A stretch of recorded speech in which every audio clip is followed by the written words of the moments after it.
The hallway echoed with laughter so sharp it could cut glass. Emily Harper, barely a week into her new school, froze as the sound closed in around her. Her heart pounded, her palms damp against the straps of her worn backpack. She was the new girl, the quiet one with the thrift store dress and the habit of keeping her eyes on the floor. But today, those eyes caught the glint of malice in the faces of 3 girls blocking her path. Their leader, Kaylee, smirked, her manicured fingers twirling a lock of blonde hair. "Nice dress," Kaylee sneered, her voice dripping with venom. "Did you steal it from your grandma's closet?" Before Emily could respond, Kaylee's hand shot out, snagging the hem of Emily's dress. With a vicious tug, the fabric tore, exposing Emily's trembling knees to the crowd's gasps and giggles. Emily's world tilted. She wasn't just the new girl anymore. She was prey.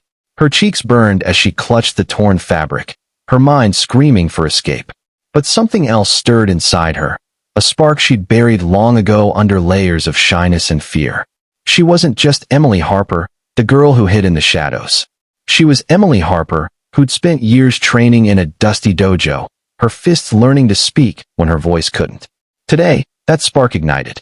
Emily had moved to Willow Creek High after her mom lost her job in the city. The small town was supposed to be a fresh start, a place where Emily could blend in, maybe even make a friend.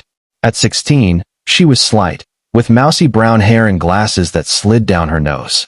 She'd always been shy, the kind of kid who'd rather read in the library than face the chaos of a cafeteria. Her mom, Sarah, worked double shifts at a diner now, leaving Emily to navigate this new world alone. Back in the city, Emily had found solace in karate. Her sensei, Mr. Tanaka, had seen her potential, teaching her not just to punch and kick, but to channel her fear into focus. "Your strength isn't in your muscles," he'd said. "It's in your spirit." But in Willow Creek, Emily hadn't found a dojo. She hadn't found anything but judgment. The bullying started on her second day. Kaylee and her crew, Madison and Tara, had zeroed in on Emily like hawks spotting a wounded rabbit. It began with whispers, snickers about her clothes, her quiet voice, her refusal to fight back.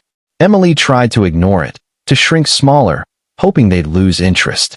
But Kaylee thrived on power, and Emily's silence only fueled her. By the end of the week, the taunts had escalated. Notes slipped into her locker called her thrift shop trash. Her lunch tray was accidentally knocked to the floor. Emily told herself to stay calm, to keep her head down. But the hallway incident changed everything. That morning, Emily had chosen her favorite dress, a soft blue cotton one her mom had found at a secondhand store. It wasn't fancy, but it made her feel safe, like a piece of home. When Kaylee ripped it, something snapped inside Emily. The crowd's laughter faded to a dull roar in her ears. Her hands shook, not with fear now, but with the memory of countless hours practicing katas, the fluid motions that had become her armor. She straightened, her eyes locking onto Kaylee's. "Stop," Emily said, her voice low but steady. Kaylee laughed, stepping closer. "Or what? You gonna cry?" She reached for the dress again, but Emily moved faster. Her hand sliced through the air, a perfect karate chop aimed not to harm, but to stun. It caught Kaylee's wrist, sending a sharp crack through the hallway. Kaylee stumbled back, eyes wide, clutching her arm. Madison lunged forward, but Emily was ready.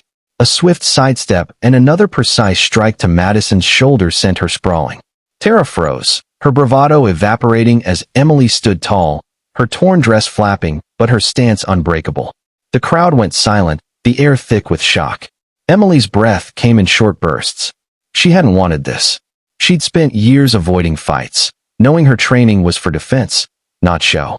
But standing there, with Kaylee and her crew on the floor, she felt a strange mix of relief and dread. She defended herself, but at what cost? The principal's office loomed in her future, and the crowd's whispers were already shifting from mockery to fear. Emily grabbed her backpack and ran, her sneakers pounding the linoleum as she fled to the bathroom, locking herself in a stall. She slid to the floor, hugging her knees, the torn dress a reminder of her humiliation and her strength.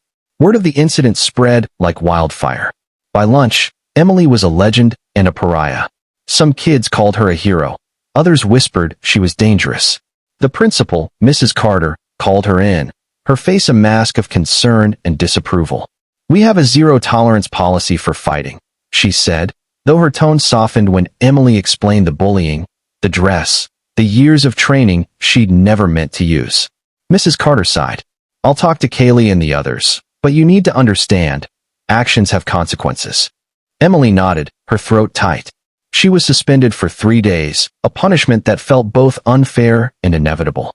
At home, Sarah was furious, not at Emily, but at the school, at herself for not being there. "Why didn't you tell me it was this bad?" she asked, her voice breaking. Emily shrugged, unable to explain the shame of being a target, the fear of burdening her mom with more worries. Sarah pulled her into a hug, promising things would get better. But Emily wasn't sure. The suspension gave her time to think, to replay the hallway scene over and over. She'd stood up for herself, but the victory felt hollow. Kaylee's crew would come back harder, she was sure of it. And the other kids, would they see her as brave, or just another freak? The challenge wasn't just the bullies. It was the loneliness, the weight of being the new girl in a town where everyone knew each other's secrets. Emily missed her old dojo, the quiet confidence it gave her. She missed feeling like she belonged somewhere. Back at school, the stares followed her. Some kids gave her cautious nods, others avoided her entirely. Kaylee and her crew were quieter, their wrists slapped with detention, but Emily knew they were biding their time. She needed a plan, not just to survive, but to find her place. That's when she met Lucas. He was a lanky junior with a mop of dark hair and a shy smile, the kind of kid who seemed to float on the edges of every group.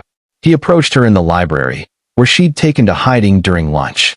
"Heard what happened," he said, sliding into the chair across from her. "That was intense."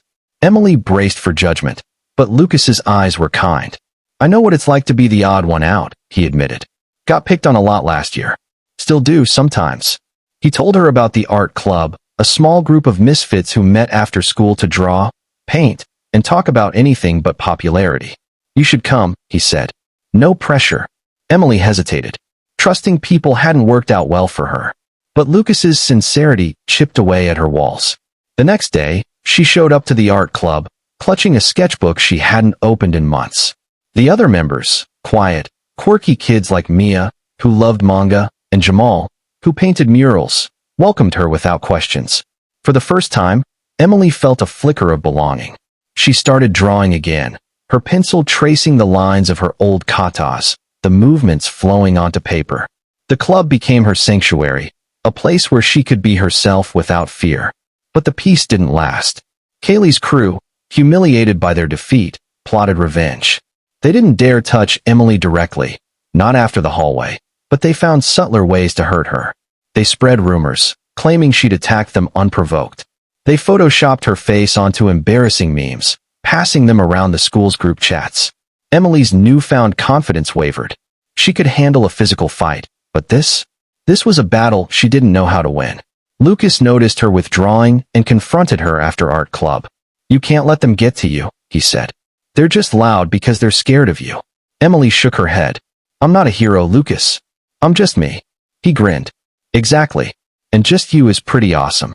His words stuck with her, a reminder that she didn't have to fight alone. With Lucas and the art club's help, Emily decided to fight back, not with fists, but with something stronger. She proposed a project to the art club, a mural for the school, something that would speak louder than Kaylee's rumors. They chose the theme of resilience, each member contributing a piece of their story. Emily painted a girl in a torn dress, standing tall, her fists raised not in anger, but in strength. Mia added vibrant flowers, symbolizing growth through pain. Jamal painted a sunrise, a promise of new beginnings. The mural took weeks, and the work brought them closer, their laughter and shared stories filling the gaps in Emily's heart. When the mural was unveiled, the school gathered in the courtyard. Emily stood nervously as Mrs. Carter spoke about unity and second chances. Kaylee and her crew were there, their faces sour but silent. The crowd's reaction wasn't unanimous. Some whispered, some rolled their eyes, but many clapped, their applause drowning out the doubters. A few kids even approached Emily, admitting they'd been too scared to stand up to Kaylee before. One girl, Sophie, confessed she'd been bullied too and asked Emily to teach her some karate moves. It was a small moment, but it felt like a turning point. Emily's challenges didn't vanish overnight. Kaylee's crew still sneered,